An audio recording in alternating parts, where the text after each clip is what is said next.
पंच परमेश्वरी भगवान की शासनपति भगवान महावीर स्वामी परम घोर तपस्वी स्वामी श्री निहाल चंद जी महाराज परम सरलात्मा दादा गुरुदेव श्री खूब चंद जी महाराज संघ संरक्षक बहुसूत्र पूज्य गुरुदेव श्री फूल चंद जी महाराज उत्तर भारतीय प्रवर्तक शासन सूर्य पूज्य गुरुदेव श्री शांति स्वरूप जी महाराज श्रवण संघीय सलाहकार भीष्म पितामह राज ऋषि पूज्य गुरुदेव श्री सुमति प्रकाश जी महाराज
मेरा छोटा सा संसार प्रभु आ जाओ एक बार। मेरा छोटा सा संसार प्रभु आ जाओ एक बार। प्रभु आ जाओ, प्रभु आ जाओ, प्रभु आ जाओ, प्रभु आ जाओ।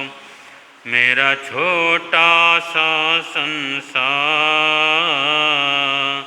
प्रभु आ जाओ एक बार। मेरा छोटा सा संसार प्रभु आ जाओ एक बार। मैं तो झूठे जगत दास ताया, मैं तो झूठे जगत दास ताया। अब द्वार तुम्हारे में आया, अब द्वार तुम्हारे में आया। प्रभु दे दो मुझे अपना प्यार, प्रभु दे दो मुझे अपना प्यार। प्रभु आ जाओ एक बार, मेरा छोटा सा संसार। प्रभु आ जाओ एक बार, मेरा छोटा सा संसार। प्रभु आ जाओ एक बार। तुम दीन अनाथ कहते हो, तुम दीन अनाथ कहते हो। दुखियों को पार लगाते हो, दुखियों को पार लगाते हो। प्रभु मेरी भी सुन लो पुकार, प्रभु मेरी भी सुन लो पुकार। प्रभु आ जाओ एक बार, मेरा छोटा सा संसार। प्रभु आ जाओ एक बार। लाज मेरी बचानी पड़ेगी, लाज मेरी बचानी पड़ेगी। नैया पार लगानी पड़ेगी, नैया पार लगानी पड़ेगी। मेरी नैया के खेवनहार, मेरी नैया के खेवनहार। प्रभु आ जाओ एक बार, मेरा छोटा सा संसार।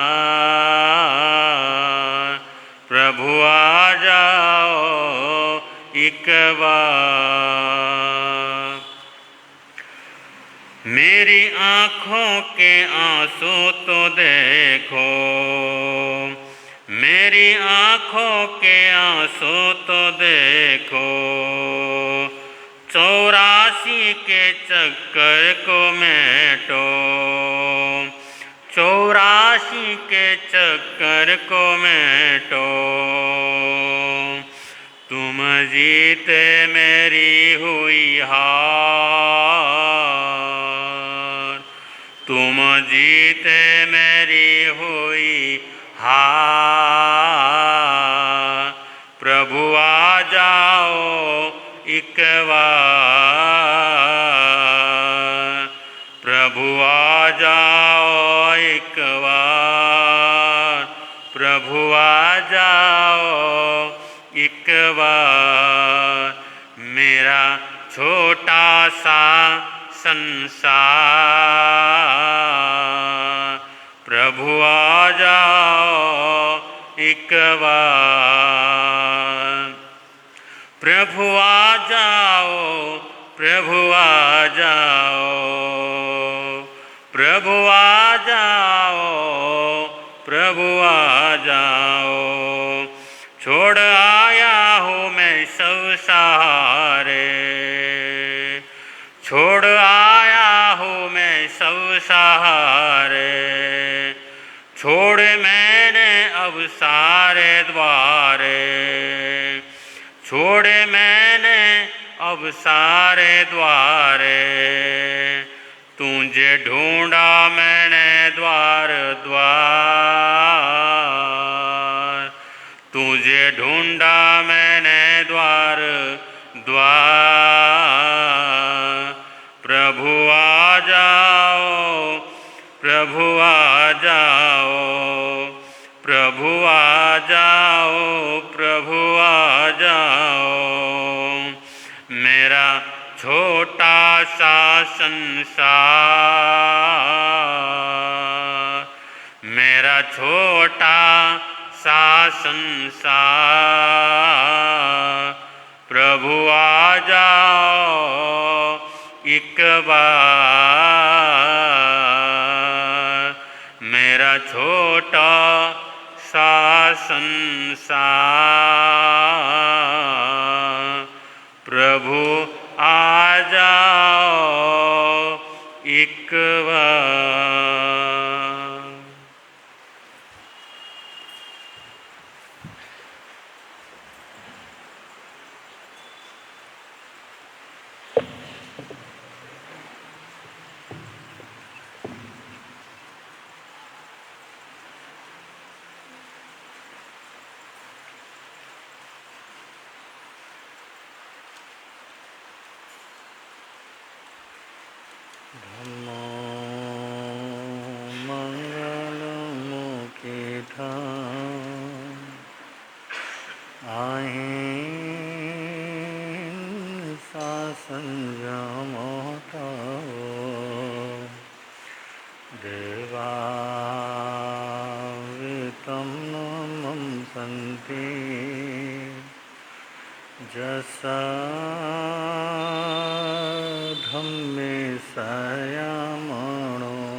दुनिया के चराचर जीवों पर कर्मों ने जाल बिछाया है।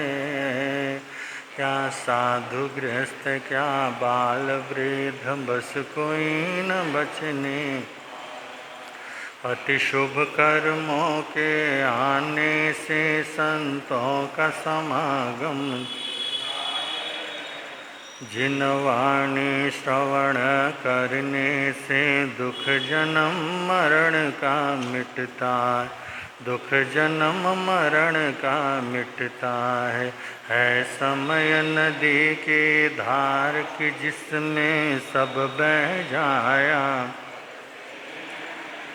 है समय बड़ा तूफान प्रबल पर्वत झुक जाया करते हैं। अक्सर दुनिया के लोग समय में चक्कर, लेकिन कुछ ऐसे होते जो इतिहास बनाया करते हैं। इतिहास अनंत अनंतोपकारी त्रैलोक्यनाथ शासन के महाप्राण शरण भगवान महावीर स्वामी को स्मरण करते हुए आचार्य भगवान एवं आराध्य गुरुदेव के चरणों में वंदना। मंच में विराजमान नेपाल हिंद गौरव वाचनाचार्य उपाध्याय प्रवर डॉक्टर श्री विशाल मुनि जी महाराज साहब के चरणों में कोटि वंदन। आदरणीय मुनिराज, प्रिय श्रोताजन, चातुर्मास कल्प के उपलक्ष्य में वेतरागवाणी आप और हम सब लोग श्रवण कर रहे हैं। उसी श्रृंखला को हम आगे बढ़ाएंगे। उससे पूर्व हम सब लोग रल मिल करके गाएंगे। भगवान तेरे आराधना, भगवान तेरी आराधना, मेरी जिंदगी की शान हो। मुझे यही वरदान, मुझे यही वरदान दो। मेरी आत्मा भगवन तेरी आराधना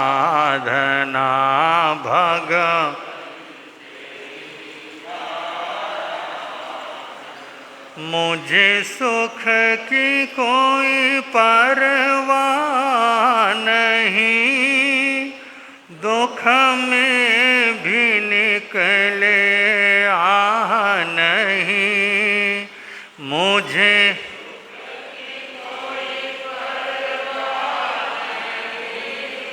दुख में भी निकले आह नहीं, बस करते ध्यान हो, बस एक तेरा ध्यान हो, होठों पे तेरा नाम हो, भगवन तेरी भगवन तेरे तू सूर्य है मैं कमल हूँ, तो चंद्र है मैं कुमुद हूँ, तो सूर्य है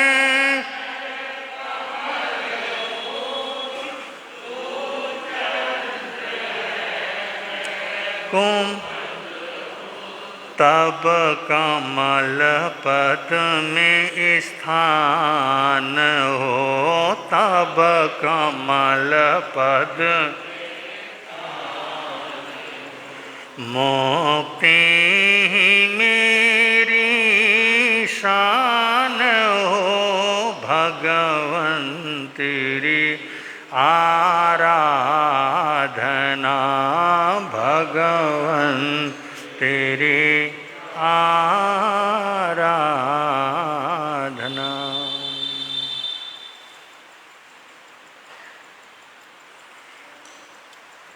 भावनाओं पर चर्चा चल रही थी। जैसे हमारी भावना होती है वैसे ही हमारे लिए संसार बन जाता है, वैसा हम संसार देखने लगते हैं। भाव शुद्ध हो तो सारा जीवन शुद्ध हो जाता है। संत तुलसीदास ने अपने उस दिव्य वाणी में कहा था,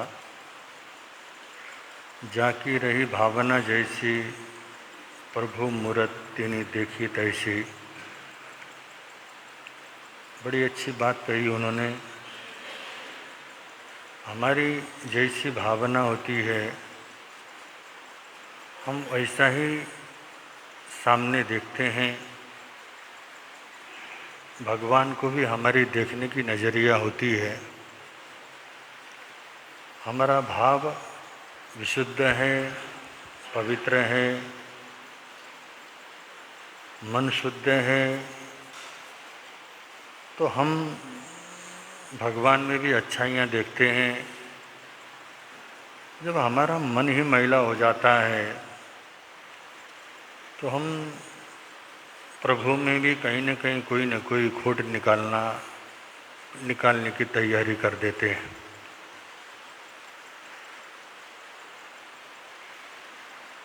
गुरु नानक देव उन्होंने भी अच्छी बात कही थी, मनी मैला सब किछु मैला। अगर हमारा मन मैला है, भावना अशुद्ध है, तो हमारे लिए तो सब कुछ मैला हो जाता है। जिसकी दृष्टि जैसी होती है, जैसे सामने उसको उसी तरह की वस्तु द्रव्य उससे दिखाई देने लगती है। ऐसे भावनाओं का भी बहुत बड़ा खेल है, क्योंकि जो हमारी भावना है वो एक अनुप्रेक्षा का आगम में, तो इसको अनुप्रेक्षा कहा है। आगम की भाषा में मन और भावना को अनुप्रेक्षा कहकर पुकारा, और अनुप्रेक्षा स्वाध्याय का एक अंग है, रूप है, और स्वाध्याय तप का भेद है। तो भावना, अगर मन हमारा शुद्ध होता है तो हमें सुख मिलता है। प्रत्येक धर्म शास्त्र में या संसार के प्रत्येक महापुरुष ने भावनाओं के बारे में, मन के बारे में अपने अपनी भाषा में अपने अपने विचार उन्होंने दिए हैं। क्योंकि मन को बस में करने के लिए तो हर कोई कहता है कि मन को अपने बस में कर लो, और मन को बस में करने का तरीका क्या है, और मन को बस में करने से ही क्या हमारा जीवन पवित्र बन जाता है। भगवान महावीर ने तो कहा कि हमारा जो मन है, ये मन तो आर्त ध्यान और रौद्र ध्यान के समय में भी स्थिर हो जाता है। मन एकाग्रचित होता है और आर्त ध्यान किया हुआ व्यक्ति बैठा है, घंटों बैठ जाता है एक ही विचार को लेकर। परंतु आत्मा आर्त ध्यान हमारे आत्मा उत्थान के लिए बाधक है। और रौद्र ध्यान करने वाला व्यक्ति जैसे एक शिकारी होता है। जब किसी शिकारी का वो शिकार करने की तैयारी करता है, वो अपनी सांसें तक बंद करके रखता है, इतना एकाग्रचित होकर के उस निशाना साधने की तैयारी करता है। उस समय मन उसका सिर्फ उसी चीज़ में लगा हुआ होता है। काम, भोग और वासना के वक्त में हमारा मन एकाग्र होता है। तो भगवान कहते हैं सिर्फ मन को एकाग्र होना, स्थिर होना ही ये साधना की सफलता नहीं है। मन को निर्मल बनाना है। मन निर्मल बने, मल रहित बने, पुरुषार्थ हमें इस चीज़ में करना होता है। तो भावना हमारी जैसे रहेगी, हमारी वाणी भी वैसी होगी। और वाणी में अगर पवित्रता झलकती है, एक व्यावहारिक रूप में वाणी होती है, या कर्म भी हमारे जो व्यावहारिक रूप में होते हैं, वो कर्म भले ही कुछ क्षण के लिए हमें आकर्षित करते हों, परंतु बिना भावना से किया हुआ जो कार्य है, क्योंकि भावना और श्रद्धा से की हुई क्या किया हुआ कार्य ही वास्तव में वो हमें सही ज्ञान दे सकता है और सही लक्ष्य की ओर पहुंचा सकता है। नहीं तो बंधु, हम कहते ही हैं, सामान्य एक बच्चे को भी हम कहते हैं जरा मन लगा करके पढ़ो।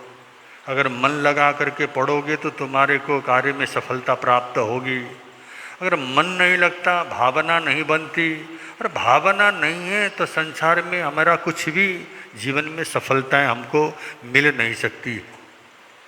एक शतरंज का जो खिलाड़ी, उस शतरंज के खिलाड़ी को अगर इंटरनेशनल लेवल पर उसको कोई किसी प्रतियोगिता में भाग लेना है, तो कहते हैं उस प्रतियोगिता में भाग लेने से पहले लगभग 2 से 3 घंटा उसको ध्यान करना पड़ता है, मन को एकाग्रचित करना पड़ता है।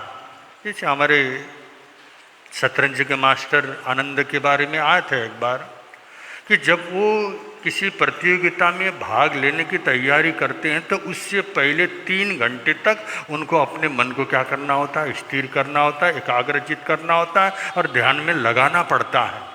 ये तो सांसारिक इन सफलताओं के लिए मन को इतना मांझना पड़ता है, मन की इतनी साधना करनी पड़ती है। तो बंधु, आध्यात्म को उपलब्ध होने के लिए तो मन को निश्चित रूप में हमें क्या करना पड़ेगा, पूर्ण रूप में साधना ही पड़ेगा। और कहते हैं बंधु, जब इस तरह से ध्यान करके उस प्रतियोगिता में भाग लेते हैं, तब आया था जब कोई प्रतिपक्ष का खिलाड़ी उसको एक चाल चल के जब उसके सामने अपना जो घोड़ा हाथी जो भी उसके चाल है वो चाल देता है, तो कहते हैं बंदो 18 लाख चाल उसके दिमाग में एक साथ में क्या कर जाते हैं, आ जाते हैं। और 18 लाख चाल के बाद मुझे और दूसरी चाल कौन सी चलनी है, उसके बाद वो तैयारी करता है। तो बंद ये सारा साधना का ही क्या है, प्रतिफल होता है। अगर हमने अपने मन को एकाग्र किया, अगर हमने अपने मन को साधने की कोशिश की तो बहुत सारी सफलताएं इस जीवन में मिल सकती हैं और मिलती हैं। पर आज हम लोग हमारे स्वयं अपने मन को समझाने को राजी नहीं है, और हम लोग चाहते ही नहीं है कि हमारा मन क्या होता रहे, लगे। और लगने के लिए तो हम कहते जरूर हैं और समझाने की भी कोशिश करते हैं, और समझाना और समझने में भी अंतर है। समझाना आसान है परंतु समझना मुश्किल होता है। बंदो मन कोई सामने वाला व्यक्ति दुखी है तो उस दुखी व्यक्ति को समझाना तो बड़ा आसान है, पर जब हम स्वयं दुखी होते हैं और हमारे दुखी मन को समझाएगा कौन, स्वयं हमें समझाना, स्वयं को समझाना बड़ा मुश्किल होता है। इसलिए बंदो औरों को बस में करने की जितनी हमारे मन में उत्सुकता होती है, कम से कम अपने मन को क्या कर लें, अपने मन को तो देखें कि हमारा मन हमारे बस में है या नहीं है। हमारा मन अभी हमारे कहने पर नहीं है, लेकिन हम औरों को क्या सोचते हैं, हमारे बस में रहे, ऐसी भावना हमारे मन के अंदर आती है। तो भगवान कहते हैं आप अपने भावनाओं को अपने बस में रखेंगे, और भावना अगर आपके बस में है तो भावना हमारे निर्मल होगी, स्वच्छ होगी। तन को तो हमने बड़ा धोया, क्योंकि आज हम जीते ही तन के स्तर पर हैं, शरीर के तल पर ही हम लोग जीते हैं। और हम सोचते हैं शरीर को धोया और शरीर को धो करके सभी शरीर को पवित्र कर दिया तो हमारा मन पवित्र होगा। ऐसा हमारे शासन में ये कहीं आपको मिलेगा नहीं। तन की स्वच्छता मन की स्वच्छता नहीं, मन की स्वच्छता तन की स्वच्छता क्या हो सकती है, हो सकती है हम लोग किसी तीर्थ स्थल में गए और तीर्थ स्थल में जा कर के गंगा स्नान किया, और तन को तो वहाँ तन के मैल को वहाँ धोया जा सकता है, परंतु मन के मैल को धोने के लिए हमारे अंदर के तीर्थ में प्रवेश करना बहुत जरूरी है। तीर्थंकर के उस तीर्थ में शामिल होना आवश्यक होता है। इन बाह्य तीर्थ बंधु शरीर के मैल को धो सकते हैं, परंतु आंतरिक मैल को धोने के लिए तो तीर्थंकर के उस तीर्थ में ही हमको सम्मिलित होना पड़ेगा। इसलिए कहा है मैं काशी बनारस मथुरा गया, गंगा नहाते हुए ये ख्याल आ गया। मैं काशी बनारस मथुरा गया, गंगा नहाते हुए ये ख्याल आ गया। तन को धोया मगर मन को धोया नहीं, सिर्फ गंगा नहाने से क्या फायदा। कभी प्यासे को पानी पिलाया नहीं, बाद अमृत पी। एक बार राजा जनक के पास एक संत का आगमन होता है, और संत ने आकर महाराजा से पूछा कि महाराज माया क्या है। और सामान्य सी बात है, और वो भी संत किसी राजा से पूछता है कि हमको पता है कि राजा जनक जिनको विदेह कहा गया है, माया से मुक्त। विदेह का मतलब वो माया से बिल्कुल पूर्ण रूप में मुक्त थे। और उस विदेह राजा जनक के पास आकर के प्रश्न पूछता है कि आखिर माया क्या है। उन जनक राजा ने कहा कल प्रातःकाल को आप आएंगे तो हम साथ में ही गंगा स्नान के लिए जाएंगे, और गंगा स्नान करके आने पर आपके प्रश्न का उत्तर हम दे देंगे। वो संत प्रातःकाल को राजा जनक के पास जाता है, और वो गंगा स्नान करने के लिए दोनों साथ में गए। वो गंगा स्नान कर ही रहे थे, गंगा स्नान करके अपने तन के उस मैल को धो ही रहे थे। तब तक राजमहल से एक कर्मचारी दौड़ा दौड़ा आता है, और दौड़ा दौड़ा आकर के उसने सूचना दी राजमहल में आग लग गई।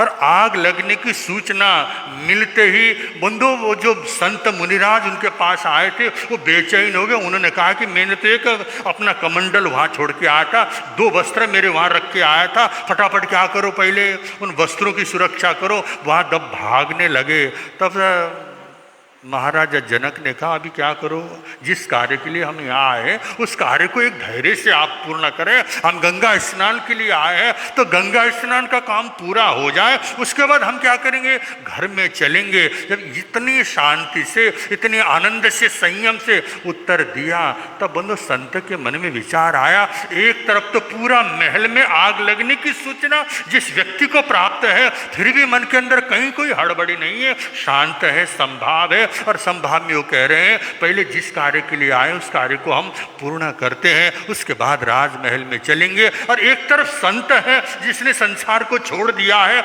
सब कुछ मोह माया को त्याग करके वो वीतराग पथ पर चलने वाला जो साधक है, ऐसा साधक एक कमंडल के लिए भी क्या कर रहा है, बेचैन हो रहा है। तब जनक ने कहा था ये जो माया का मतलब है, संसार के प्रति जो हमारी आसक्ति है और संसार को जो अपना मानने की जो एक हमारी प्रवृत्ति बनी है, ये मेरा है। आखिर संसार में कुछ भी तो नहीं मेरा, जब शरीर से प्राण निकल कर चले जाएंगे उसके बाद क्या मेरा है। और कहता है सारा का सारा यही छूट जाना है। पर इतना ज्ञान हो, इसका मतलब ये नहीं कि जिंदगी भर हम युद्ध करते रहें, युद्ध नहीं, हमको ये समझ आनी चाहिए कोई भी वस्तु मेरी नहीं है। और जिसका मैं उपयोग कर रहा हूँ और उपयोग मैं तन के लिए कर रहा हूँ, तन के लिए उपयोग किया और तन जब मेरा छूटे, तन भी मेरा जब छूटेगा तो संसार में क्या अपना होने वाला है। तो बंधु ये सारी बातों का ज्ञान हमें तब होता है जब हम सत्संग करते हैं, जब हम स्वाध्याय करते हैं,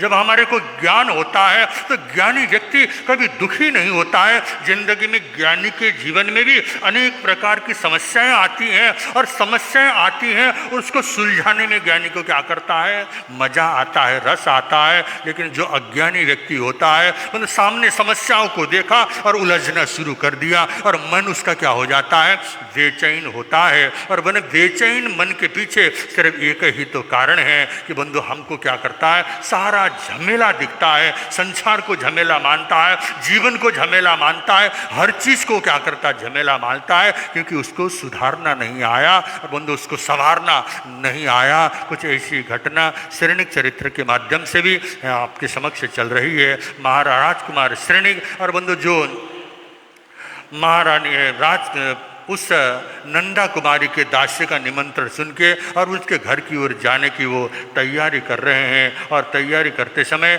और उन्होंने अपने बुद्धि का उपयोग किया। और बंधु जो बुद्धिमान व्यक्ति होता है और बुद्धिमान व्यक्ति हमेशा इशारों को समझता है और इशारों को समझने का मतलब है सामने वाले के संवेदनाओं को क्या करता है, समझ लेता है। कई लोग कहते हैं कि आपने सीधा सीधा क्यों नहीं कहा, ये मूर्ख लोगों की भाषा होती है। जो मूर्ख लोग यही भाषा कहते हैं, आप सीधा सीधा क्या कर दिया करो, बोल दिया करो। सीधा बोलने का मतलब ही ये है कि बंधु मूर्ख आदमी ये चाहता है, अज्ञानी व्यक्ति ये चाहता है सामने वाला मुझे सीधा बोले। और कभी कभी हो सकता है द्रव्य क्षेत्र काल भाव के अनुसार जो चीज बोला गया है वो न होना भी ये संभव है। और बंधु वो नहीं होता है तो फिर क्या करता है अज्ञानी, फिर उसी को लेके उजलसता है, तुमने कहा था ऐसा क्यों नहीं हुआ, इस तरह अगर नहीं होना था तो बोला क्यों। बंधु अनेक तरह के झमेले में पढ़ने की कोशिश क्या करता है, अज्ञानी व्यक्ति करता है। इसलिए ज्ञानी व्यक्ति कहते हैं तुम्हें इशारा से तुमको समझा दिया गया है,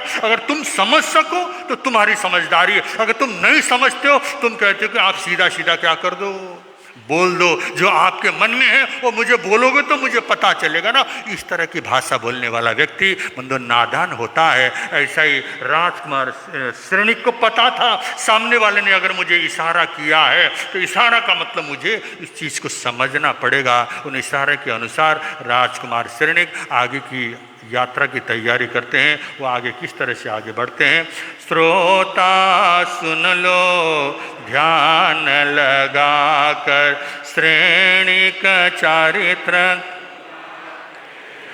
चारित्र सुनाते हैं धर्म की श्रोता सुन लो ध्यान लगा कर।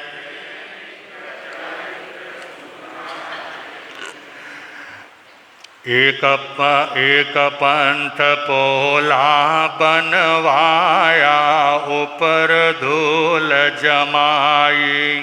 फूल बिछावे खूब मनोहर, मूर्ख तो भरमाई। श्रोता सुन लो ध्यान लगा कर श्रेणी का। तो बंधु, इधर नंदा कुमारी को जब पता चला कि मेरी दासी ने भी उसको निमंत्रणा दिया, और निमंत्रणा सीधे शब्दों में न दे करके इशारों के रूप में निमंत्रणा दिया है, तो उन्होंने वहाँ स्वागत की तैयारी कर दी। और स्वागत की तैयारी भी अपने ढंग से उन्होंने की, और वो उनको विश्वास था कि जरूर वो क्या करेगा, इसको ढूंढता हुआ आएगा। इधर तो वो तैयारी कर रहे हैं, और इधर से राजकुमार श्रेणिक जब चलने की तैयारी करता है। श्रेणिक सोचे चतुरदासी, बाया कान बताया। यहाँ से घर है बाई ओर को, अब ढूंढन को धाए। श्रोता सुन लो ध्यान। श्रेणी का चरित्र सुनाते हैं, ऊंचा देखा इस कारण से घर बाहर तरो धारे। दिया दाड़ पे हाथ इसी से, दाड़म वृक्ष विचारे। श्रोता सुन लो ध्यान लगा कर श्रेणी का चरित्र। राजकुमार श्रेणिक ने सोचा, थोड़ा सा चिंतन किया, और सोचने के बाद उसने सोचा, उसने जो इशारों से मुझे बुलवाया है, तो इशारे कौन कौन से थे और किस तरह से उसने बुलाया। तो बंधु, बिल्कुल खड़ी होकर के जब उसने बाईं कान की ओर हाथ लगाया, इसका मतलब यहाँ से दक्षिण दिशा की ओर उसका घर होना चाहिए। और बंधु, राजकुमार श्रेणिक दक्षिण दिशा की ओर जाते हैं, और दक्षिण दिशा में सिर्फ एक ही घर तो नहीं होगा। जब वो आगे बढ़ते हैं, और आगे बढ़ने के बाद उन्होंने सोचा यहाँ तो सारे घर, सारे बंगले एक जैसे हैं। तो उसने कहा था कि आसमान की ओर ऊंचा देखा था। आसमान की ओर देखने का मतलब है जिस घर के आगे जो वृक्ष होगा, उसके घर के आगे वृक्ष होना आवश्यक है। तो उस वृक्ष वाले घर को ढूंढते ढूंढते जब वो आगे बढ़ते हैं, देखा तो एक जगह पर एक कॉलोनी टाइप में गली में सारे घरों के आगे क्या है, एक जैसे वृक्ष लगे हुए हैं। और वृक्ष को देखा, और वृक्ष को देखने के बाद अब उसने एक और तीसरा इशारा किया था।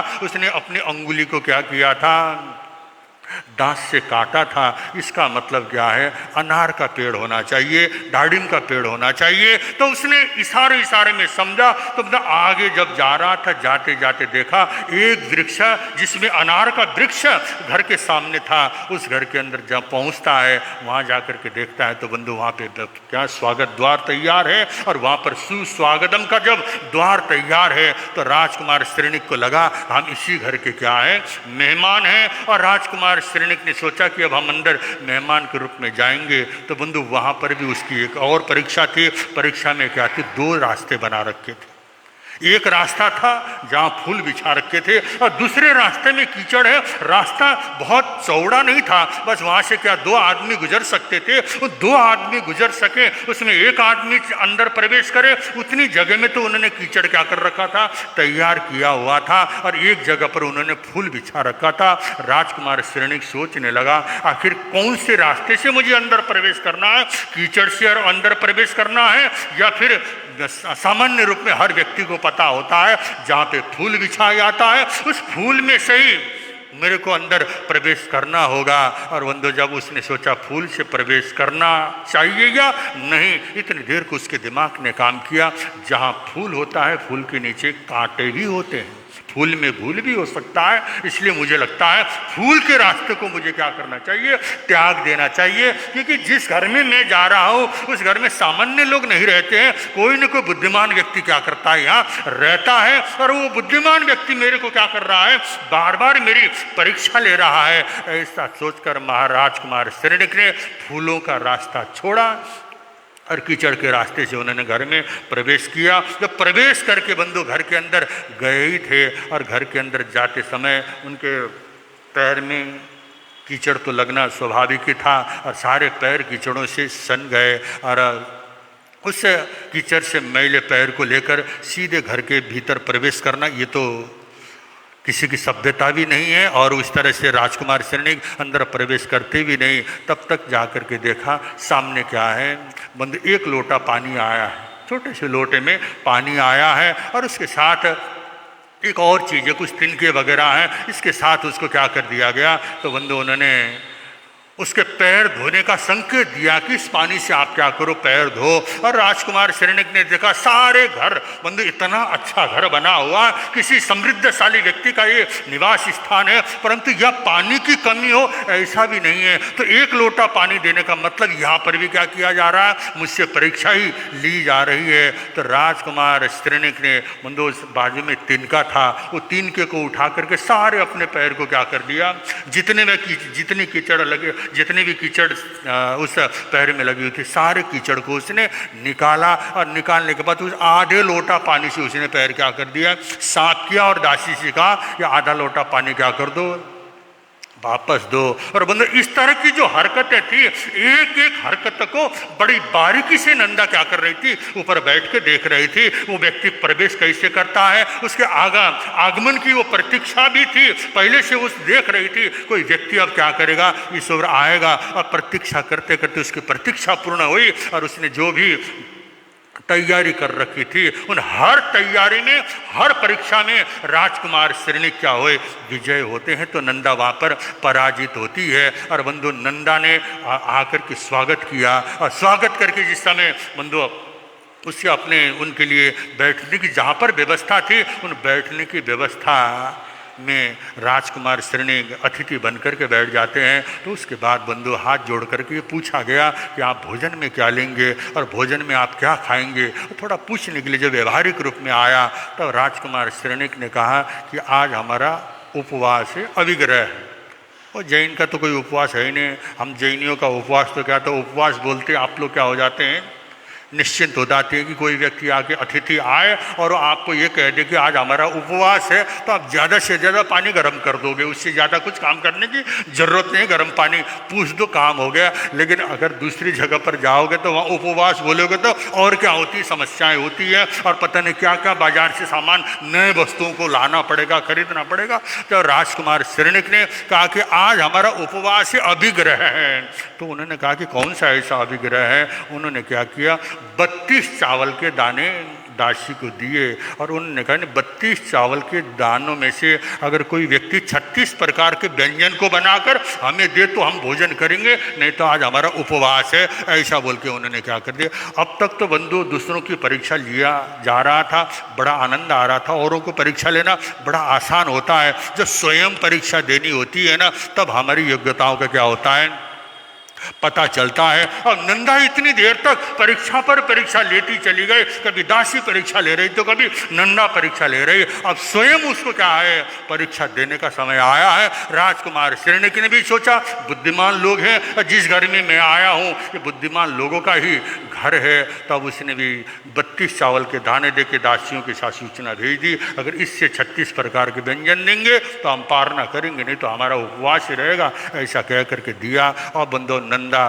सोच रही है और उन 32 दानों में से 36 प्रकार के व्यंजन कैसे तैयार किया जाता है। आप लोग भी कोशिश कर लो, अगर आप सब से भोजन बन जाए तो बना लेना, रात भर में तैयार करना सब। परंतु हम लोग तो इतने अच्छे आदमी हैं, कौन झंझट करे, चुपचाप बैठो ना, कल सुबह प्रवचन में जाएंगे। किसी लोगों को अगर थोड़ी उत्सुकता होगी, सोच लोगे कल सुबह प्रवचन में तो पता चल ही जाना, इसके लिए क्यों माथा फोड़ी करो, क्यों उधर माथा खपाओ, दूसरे दिमाग क्या करो, अपना मोबाइल खोल करके बैठ जाओ और उसी में क्या करो, दुनिया भर की चीज़ें देखने में आनंद होता। हम खपाना ही नहीं चाहते, चिंतन करना ही नहीं चाहते। तो बंधु अब क्या होता है, कैसा होता है, इस समय के अनुसार आपके समक्ष रखने का प्रयत्न करेंगे। और वाचनाचार्य परवर के मुखारविंद से आप और हम सब लोग जिनवाणी श्रवण करेंगे। बल शरण भगवान महावीर स्वामी की।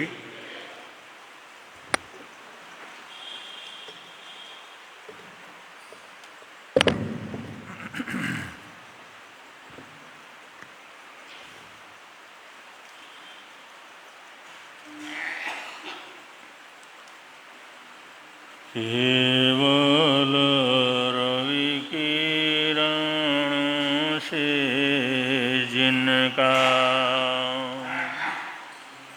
संपूर्ण प्रकाशित है अंतर,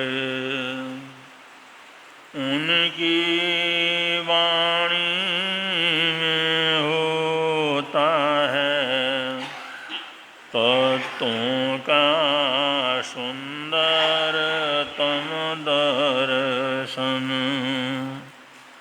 सत्य दर्शन बोधाचरण पथ पर अविरल जो बढ़ते हैं मुनिगण, अरहत देव परम आगम गुरु को, अरहत देव परम आगम गुरु को शत शत वंदन, शत शत वंदन, शत शत वंदन, शत शत वंदन।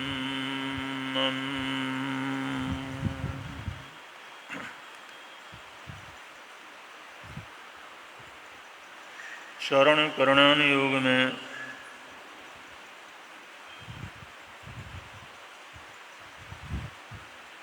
तपाचार का वर्णन चल रहा है। तपाचार के अंतर्गत जो भिन्न प्रकार की तपस्याएँ, विभिन्न प्रकार की तपस्याओं के आयाम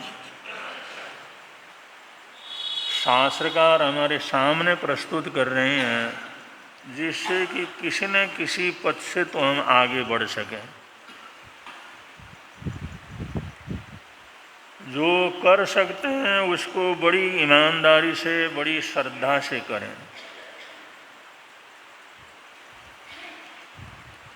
अगर सच्चाई से, सद्भावना से 12 प्रकार की तपस्याओं में कोई भी तप तपते हैं तो उसका प्रभाव जरूर होता है, कर्मों की निर्जरा होती है। इसलिए भिन्न भिन्न प्रकार की तपस्याओं का वर्णन चल रहा है। पहले 6 प्रकार के बाह्य तप, उसके बाद 6 प्रकार के अभ्यंतर तप हैं। और ये बाह्य तपों का जो वर्णन चल रहा है वो ऐसे सामान्य रूप से स्थूल हैं, आराम से हमारे को समझ में भी आ जाता है, लेकिन उसका जो सूक्ष्म रूप है वो तो पूरी तरह से अभ्यंतर तप है। जैसे अनशन तप है, उसका बाह्य स्वरूप तो भोजन पानी को छोड़ना है, लेकिन आंतरिक तप उसकी गहराई के अंदर जाना है। ऐसे ही भिक्षाचारी तप है, ऐसे ही वृत्ति संक्षेप तप है। और उसी में शास्त्रकारों ने फिर रस परित्याग तप का यहाँ पर वर्णन किया है। रस परित्याग ये चौथा स्थूल जो है तपाचार है, और इसका आचरण करना चाहिए, रस का परित्याग होना चाहिए। अब रस परित्याग ये सामान्य रूप से तो समझ में आ जाता है,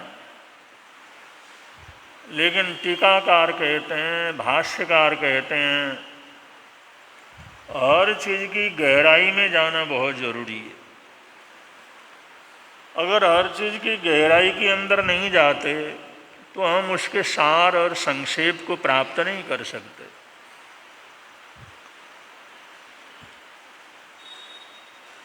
क्योंकि गहराई से सोचना, गहराई से चिंतन करना, गहराई से विचार करना, उस कथन की गहराई तक जाना बहुत जरूरी है।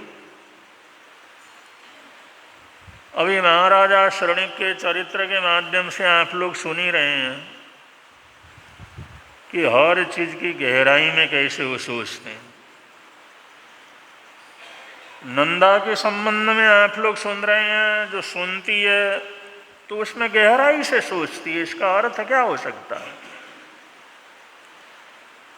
अगर ये गहराई में जाने की प्रवृत्ति न हो तो हम लोग तो ऊपर ऊपर घूमते हुए अपने जीवन को पूरा कर लेते हैं।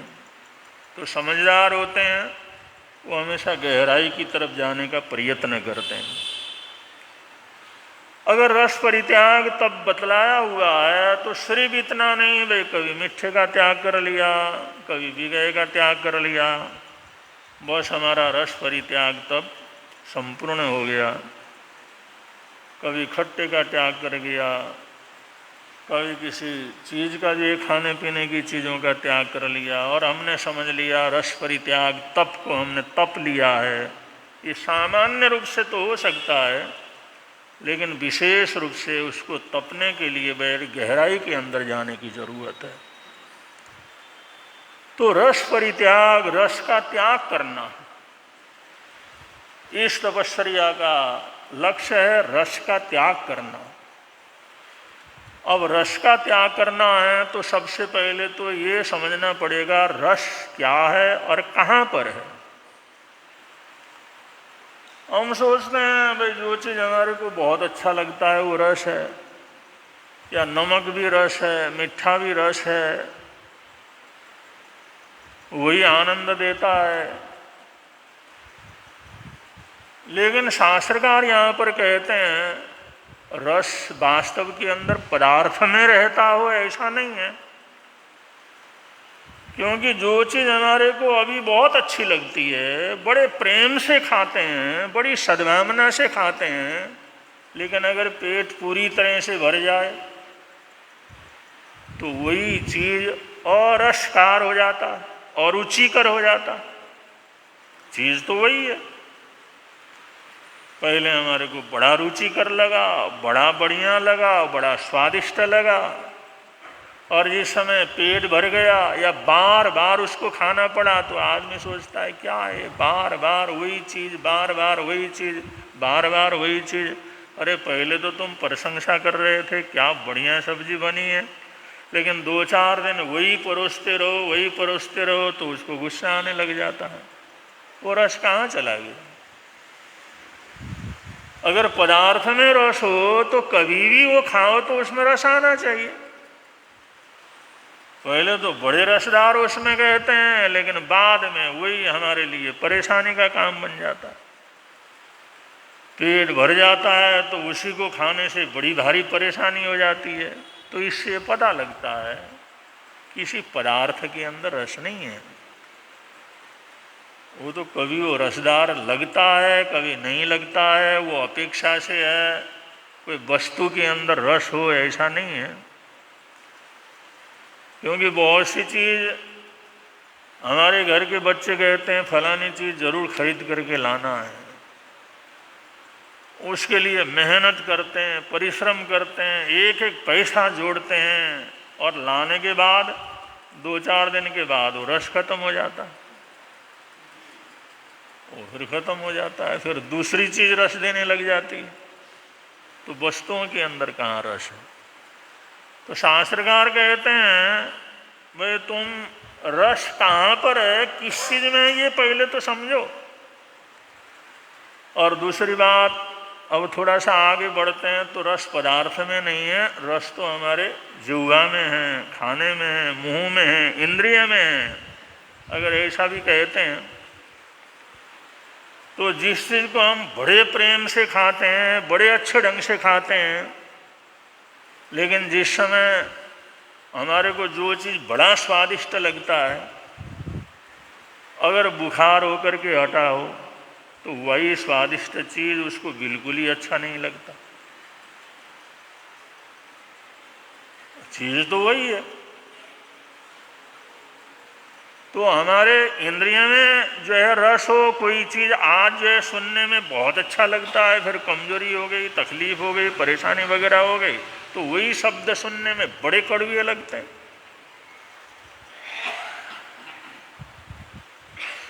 अब रस केवल इंद्रियों के अंदर हो ऐसा भी नहीं। एक आदमी जैसे दुकान में बैठा हुआ है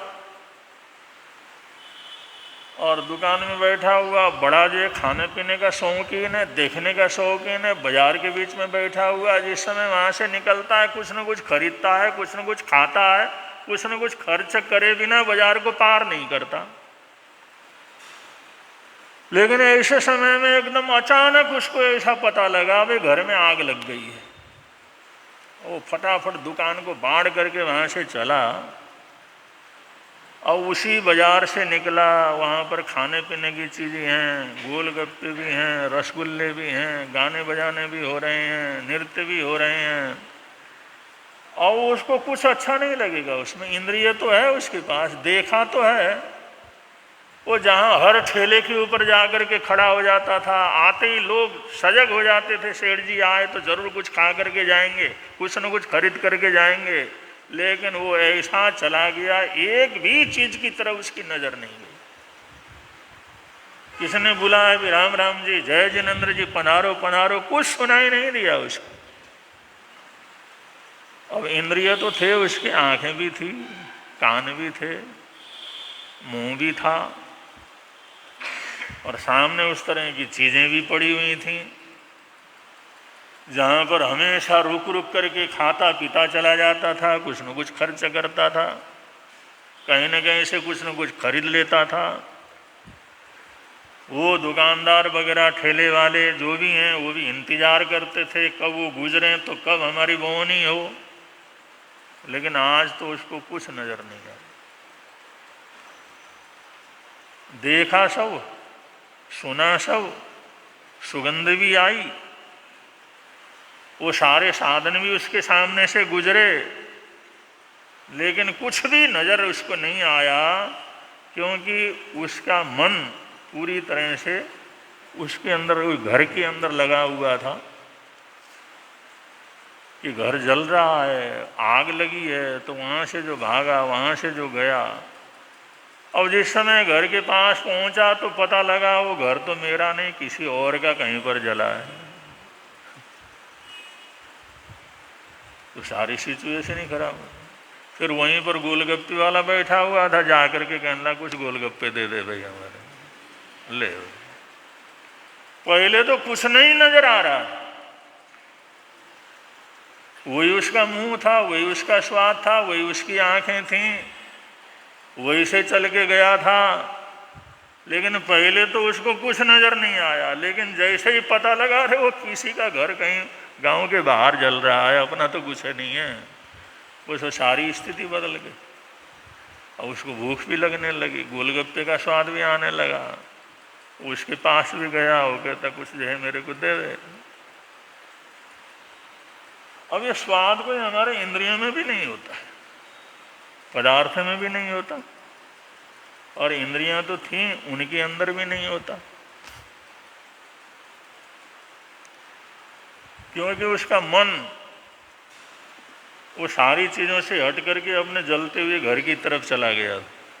अब ध्यान जिसका कहीं दूसरी तरह अटका हुआ हो, बाहर बुलाओ बुलाओ बुलाओ, वो तो हाँ करता है। फिर आदमी उनका कहाँ थे, अब सामने बैठा हुआ है, 10 बार उसको बुलाया, ध्यान ही नहीं आता उसको। अगर मन न हो, हमारे इंद्रियों के साथ अगर मन का कनेक्शन न हो तो कोई स्वाद नहीं आता।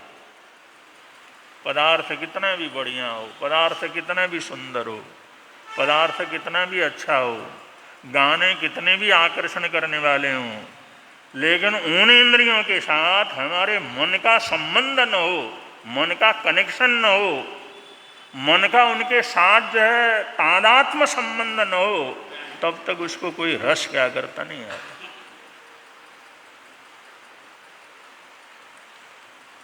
तो सोचते हैं चलो भाई मन में रस है, इंद्रियों में नहीं, पदार्थ में नहीं, तो रस जो है मन में है। लेकिन शास्त्रकार कहते हैं, यहाँ पर विचारक कहते हैं, भाई ऐसा भी नहीं लगता किसी के मन के अंदर ही स्वाद हो। उन्होंने एक उदाहरण देकर के बतलाया, एक आदमी को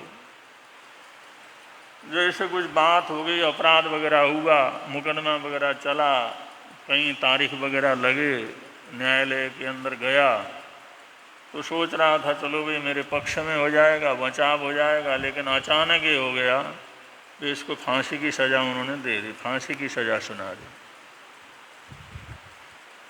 और फांसी की सज़ा सुना दी और उसको काल कोठरी में ले जा करके बंद कर दिया, लेकिन परिवार को, लाल को कहा भाई फांसी की सज़ा हो गई है, जो कुछ भी वो खाना चाहे, जो कुछ भी पीना चाहे, जो कुछ भी पहनना चाहे, तो उनको तुम ले जा करके दे सकते हो। और वो पदार्थ भी बढ़िया है, वो सोचने लगे अब मरने का टाइम है तो बढ़िया से बढ़िया बना के दे दो, बढ़िया से बढ़िया कपड़े दे दो, बढ़िया से बढ़िया चीज़ें दे दो। और उसकी इंद्रिय भी हैं, वो जो है उसके जो साधन भी हैं, और उसका मन भी वही है, कोई मन भी कहीं इधर उधर तो कहीं गया हुआ नहीं है, लेकिन उसको कुछ अच्छा नहीं लगे। जिसको फांसी की सज़ा हो गई हो, जिसको सुबह उठते ही फांसी पर लटकना हो, फांसी की सज़ा हो गई हो, उसको खाना अच्छा लगेगा, उसको पीना अच्छा लगेगा, उसको वस्त्र अच्छे लगेंगे। उन्होंने कहा भाई ये स्वादिष्ट चीज़ है, खाने की चीज़ है, ले लो। उन्होंने कहा भाई अपने को नहीं, उसको कुछ अच्छा नहीं लगेगा।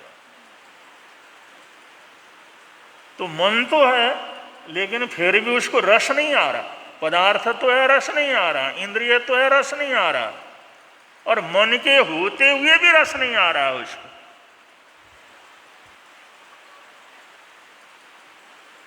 अगर जो है अब वो निश्चित है सरकार की तरफ से, न्यायालय की तरफ से फांसी की सजा हो गई, समय मुकर्रर हो गया, समय आ गया, उसको निश्चित है अभी थोड़ी देर के अंदर फांसी होने वाली है, उस समय तो कुछ भी अच्छा नहीं लगेगा, कुछ भी रस नहीं आएगा।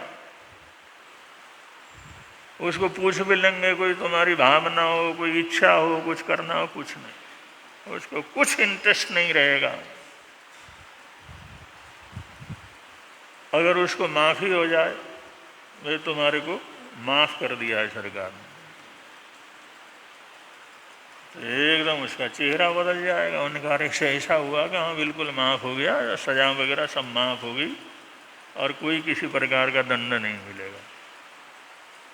तो वो जैसे पहला था वैसे हो जाएगा, खाने को भी मन करेगा, सुनने को भी मन करेगा, रिश्तेदारों से मिलने का भी मन करेगा, घर जाने को भी मन करेगा, वो सारा रस वहाँ पर प्रारंभ हो जाता है।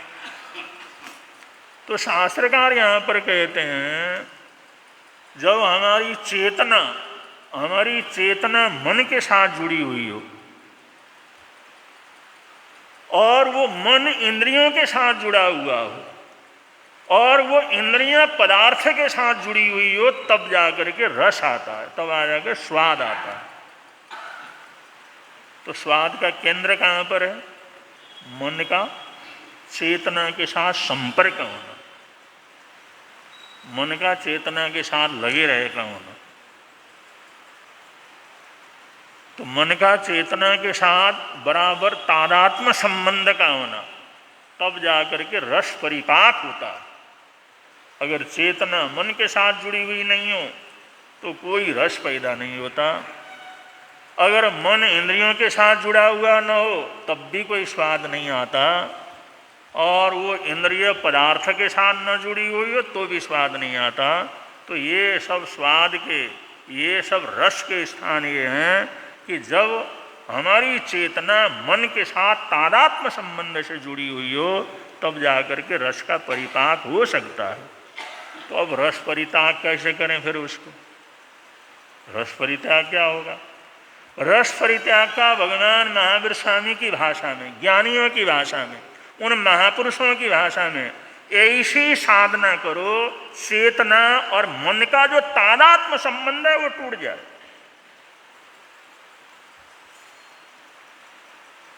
हमारी चेतना और हमारा मन दोनों का तादात्म्य जो संबंध है उसका टूट जाना, इसको कहते हैं रस परित्याग। फिर कोई रस दुनिया के अंदर नहीं आएगा उसको प्रशंसा करो तो कोई बात नहीं, निंदा हो तो ही बात नहीं, मिले तो ही बात नहीं, सब कुछ छूटे तो ही बात नहीं, मौत आए कोई बात नहीं, मौत ना आए तो कोई बात नहीं। वो सारा रस खत्म हो जाता है जब चेतना का मन के साथ तादात्म्य संबंध खत्म हो जाता है। तो ये रस परित्याग तप का ये आंतरिक रूप से इतना गहरा संबंध है। वरना अगर 2 दिन मीठा छोड़ेंगे, तीसरे दिन 1 किलो खा जाएंगे तो फर्क क्या पड़ा? अरे 2 दिन छोड़ा, तीसरे दिन तो खूब खूब खा लिया वही। और वो 2 दिन छोड़ने से और 3 दिन भरपेट खाने से उससे कोई तपस्वी थोड़ी हो जाएगा। वो टूटा हुआ तो टूटना ही चाहिए ना, वो टूटता नहीं। क्योंकि टूटता क्यों नहीं है? जब तक हमारी चेतना का मन के साथ तादात्म्य संबंध टूटता नहीं है, तब तक हमारा रस कभी टूटता नहीं है। इसलिए जन्मों जन्मों तक एक आकर्षण बने रहते, जन्मों जन्मों तक वो संस्कार बने रहते, जन्मों जन्मों तक वो बिना सिखाए वो संस्कार हमारे अंदर पैदा हो जाते हैं। क्योंकि हमारा तादात्म्य संबंध जो मन के साथ है अचेतना का, वो टूटा नहीं है। तो ऐसी साधना, ऐसे तपस्वी लोग जो इतनी गहरी से साधना करते हैं, वो रस परित्याग तप की आराधना साधना करने वाले होते हैं। तो ये भगवान महावीर स्वामी का संदेश है, साधना की बातें हैं। जानकारी जरूर होनी चाहिए। अगर जानकारी होगी तो कभी न कभी कुछ न कुछ अभ्यास भी कर सकेंगे। इसलिए सुनना बहुत ज़रूरी है, स्वाध्याय करना बहुत ज़रूरी है। उसको बहुत आवश्यक शास्त्रकारों ने बतलाया और उसी का लाभ आप लोग ले रहे हैं। तो सबको बहुत बहुत मंगल कामनाएं देते हुए बड़े प्रेम से आप लोग बोलेंगे, मिलता है आनंद प्रभु की वाणी से, मिलता है आनंद प्रभु प्रवर्तक शांति गुरुवर प्यारे, प्रवर्तक शांति गुरु जीवन नैया के रखवारे, जीवन नैया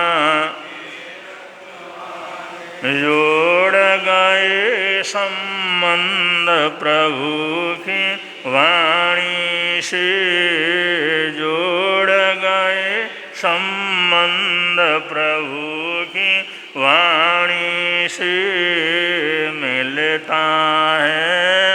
मिलता है आनंद प्रभु। आज मंगलवार है और मंगलवार ये थोड़ा उग्रवार माना जाता है। जैसे रविवार है, शनिवार है, मंगलवार है। तो इसमें अगर आदमी थोड़ा सा भी क्रोध करता है तो वो क्रोध बड़ा भयंकर हो जाता है, धीरे धीरे बढ़ता चला जाता है। एक तो क्रोध और दूसरा मंगलवार का उसका योग। तो इसलिए मंगलवार को क्रोध वगैरह कम करना चाहिए, वरना आदमी आपे से बाहर हो जाएगा धीरे धीरे। तो मंगलवार के दिन गाली गलौज करना, क्रोध करना, गुस्से में आना, वो करेंगे तो बढ़ता चला जाता है, बढ़ता चला जाता है। क्योंकि अगर ये कहीं पर ज्योति जला दी जाती है, उसको तेल मिलता जाए तो ज्योति और बढ़ती चली जाती है। ऐसे ही इसका ध्यान रखना चाहिए। और जिन भाई बहनों का आज का एकासना वियासना आदि तपस्या हो, खड़े होकर के उसका प्रत्याख्यान ले सकते हैं। आज के एकासने वियासने का बचकान पर्यंत सिद्ध तसंते पड़ी को आनंद आग बोस रे बोस रे बोस। आज के आयमिल का प्रत्याख्यान आज सोनिया जी 56 भी उनका आज आयमिल है। आज के आयमिल का बचकान ऐसा तसंते पड़ी को आनंद वो सरे तपस्या करने वालों को, तपस्या करने वालों को। और आज अगर किसी का उपवास हो तो आज के उपवास का प्रत्याख्यान। आज का जाप है श्री चंदा प्रभु भगवान को वंदन बारंबार। श्री चंदा प्रभु भगवान को वंदन बारंबार। श्री चंदा प्रभु भगवान को वंदन। हाँ, एक बड़ी खुशखबरी है। कल जयनगर में बहुत अच्छी शुरुआत हो रही है। डायलिसिस सेंटर को प्रारंभ किया जा रहा है, जो कम से कम चार्ज करके सेवा के रूप में डायलिसिस सेंटर को प्रारंभ किया जा रहा है। और कौन प्रारंभ कर रहे हैं? आप लोग सब मिल करके प्रारंभ कर रहे हैं। एक सूचना और है, संजीव मिंटू जी लुधियाने गए थे तो प्रवर्तक श्री जी ने बहुत सी पुस्तकें उनके पास भेजा है। वो पुस्तकें हैं तो उसके अंदर नमकार मंत्र लिखना है। नमो अरियंताण नमो सिद्धाण पढ़ते तो आप लोग वही हैं, तो प्रवर्तक जी गए थे पढ़ते तो उसमें लिखा करो, जिससे और ज़्यादा याद हो जाए। कभी बीमार भी हो जाए तो कम से कम उसको नमकार मंत्र ही याद आए। वरना पहले जब पढ़ते हैं, जब बीमार हो जाते हैं, तकलीफ हो जाती है तो उल्टी सीधी बातें याद आती हैं, वो नमकार मंत्र याद। अब लिखते रहेंगे तो याद आ जाएगा। इसलिए उसकी कापियाँ बना करके उन्होंने भेजा है। जब भी मौका लगे उसको नमकार मंत्र लिखो। तो जिन भाई बहनों ने नमकार मंत्र लिखना है, संजीव जैन मिंटू जी से पुस्तक लेकर के, वो कापी लेकर के आप लोग उस कार्यक्रम को कर सकते हैं। हाँ, बांट देना ना। तो अब संघ की तरफ से सूचनाएं हैं और सूचनाओं के बाद मंगल पाठ होगा। संघ की तरफ से सूचना।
श्रीचत्तारिमङ्गलम् अर्यन्तामङ्गलं सिद्धामङ्गलं साऊमङ्गलं केवलीपुनतो धम्मो मङ्गलं चत्तारिलोकोत्तम अर्यन्तालोकोत्तम सिद्धालोकोत्तम साऊलोकोत्तम केवलीपुनतो धम्मो लोकोत्तमो चत्तारि शरणं प्रपद्यामि अर्यन्ते शरणं प्रपद्यामि सिद्धे शरणं प्रपद्यामि साऊ शरणं प्रपद्यामि केवलीपुनतं धम्मं शरणं प्रपद्यामि ये चार शरण दुख हरण जगत में और न शरण कोई होगा जो भव प्राणी करे आराधन उसका अजर अमर पद होगा उसका सदा ही मंगल